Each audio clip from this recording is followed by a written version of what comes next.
Hi ma'am ahan namaktada kanglei mukbang channel na ma'am bu taram nokchari ma'am ngasi video na bung pudon lakchare ngasi video sidi ma'am hangai ga manada ba test makhala mane hai tare ado kai matheno ha nga kukta chabiro ha be yawe ko ado nga kukta je thonga cha ni ngoni ba ado thonga cha bu do ai do ngasi ga tang test oma oina je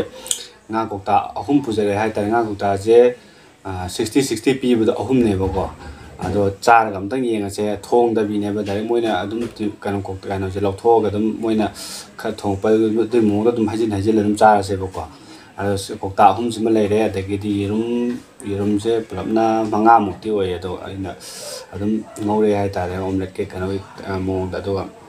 sida eronba le re eronba je soibum eronba ne ba ko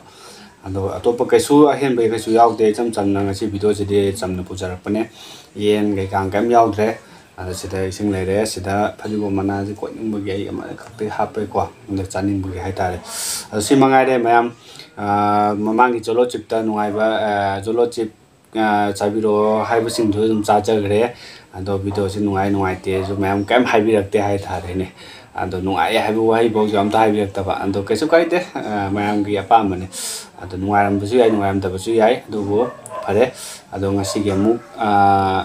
tin Facebook ta pu biro hai na ngasi yam pu chare anu thonga gi cha dre madu yang to waro bino anu de ma'am na ai gi channel se support tau driver channel sing subscribe tau driver channel sing subscribe sung soi den tau sim biramo like share subscribe na nam sim biramo adu yam hai bu yam tan je ko ando ma'am gi nungai na bu dum sinjara ke matang ai dum cha jara ke ma'am si charo hai bu do ando ma'am cha na ba hujara ge adu di ma'am ing time na se kamai tau ke ado yeng minar se ando ma'am cha na ba tau se ando cha di ni mang de sige nang ta ke ko yam tau jani bu dina te do so tang de hai de ke tang kan tau ko pa ya ro so am khan da ben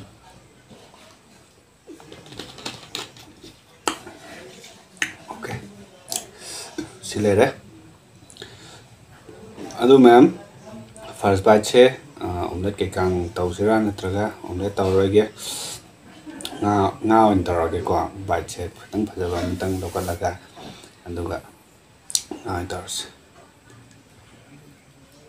ko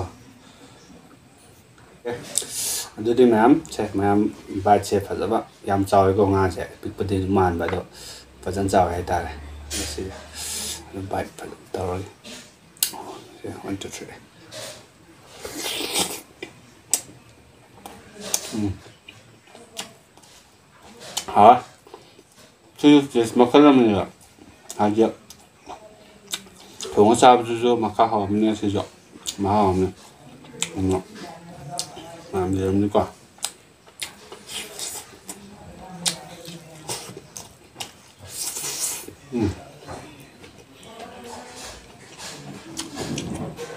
मजा इधर आ गया wow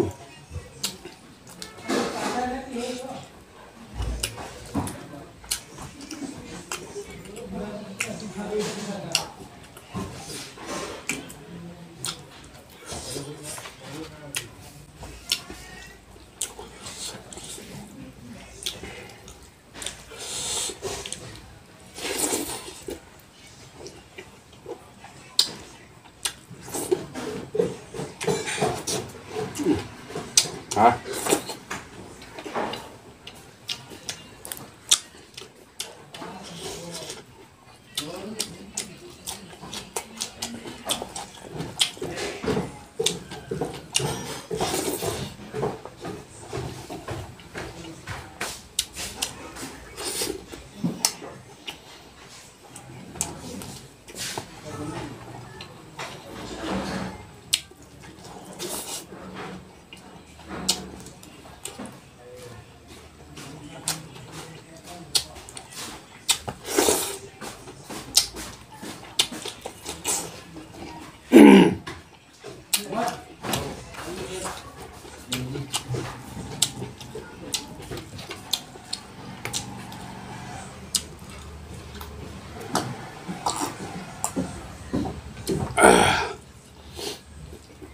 Mama just mana ahim chap je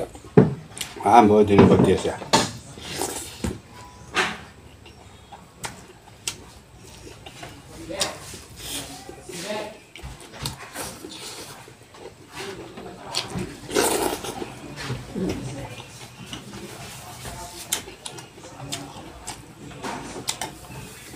ꯉꯥ ꯌꯥꯝ ꯍꯥꯞꯄ ꯋꯥꯅꯤ ꯁꯤ ꯀꯧꯇꯥꯁꯤꯗ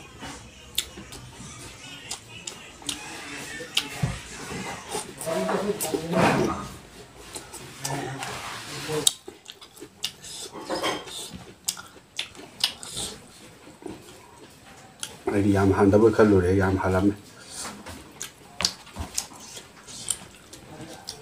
ꯐꯖꯔꯦ ꯃꯍꯤꯁꯦ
ꯑꯗꯣ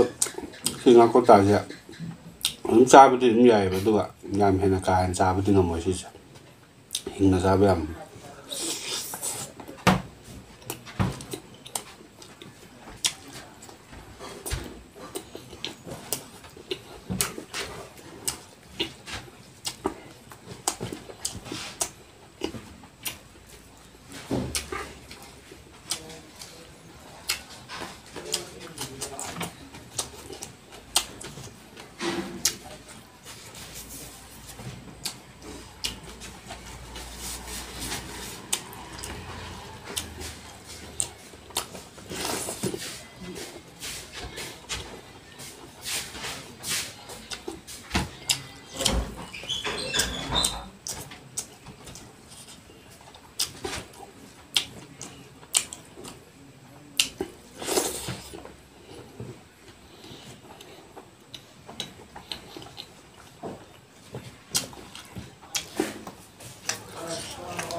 ꯃꯌꯥꯝ ꯑꯩ ꯆꯦꯅꯦꯜꯁꯦ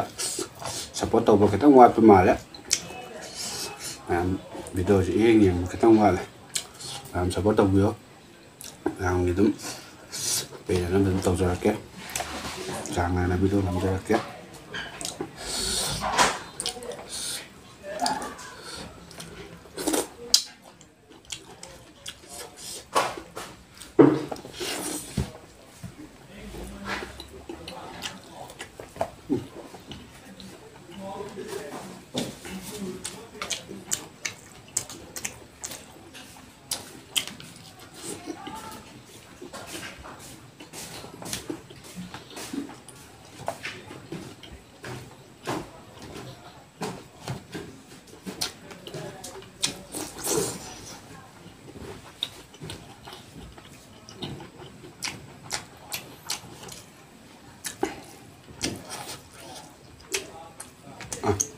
ꯆꯝꯄ꯭ꯔꯥꯗ ꯄꯨꯔꯛ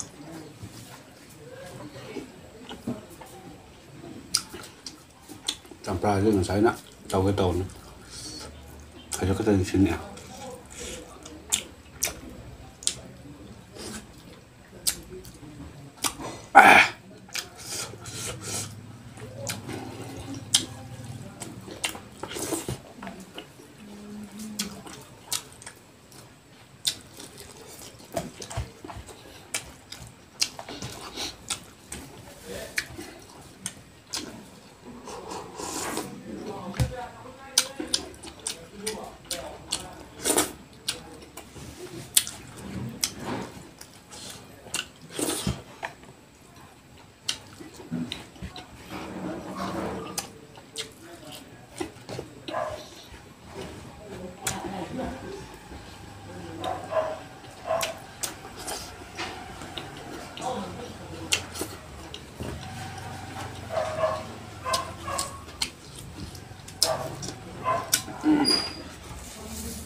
ꯁꯤꯜꯂꯦ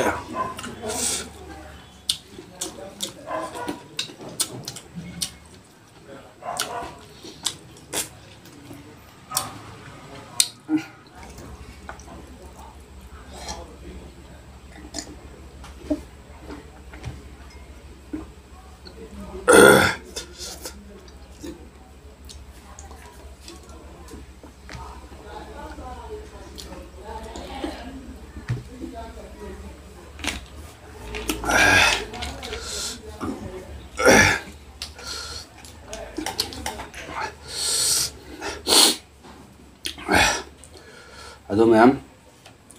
ꯚꯤꯗꯤꯑꯣꯁꯦ ꯃꯇꯥꯡ ꯁ꯭ꯋꯥꯏꯗ ꯂꯣꯏꯁꯤꯟꯖꯔꯒꯦ ꯉꯥꯗꯤ ꯁꯤ ꯀꯧꯇꯥ ꯑꯍꯨꯝꯁꯤꯗꯤ ꯐꯖꯅ ꯌꯥꯝꯃꯦ ꯑꯗꯣ ꯑꯅꯤ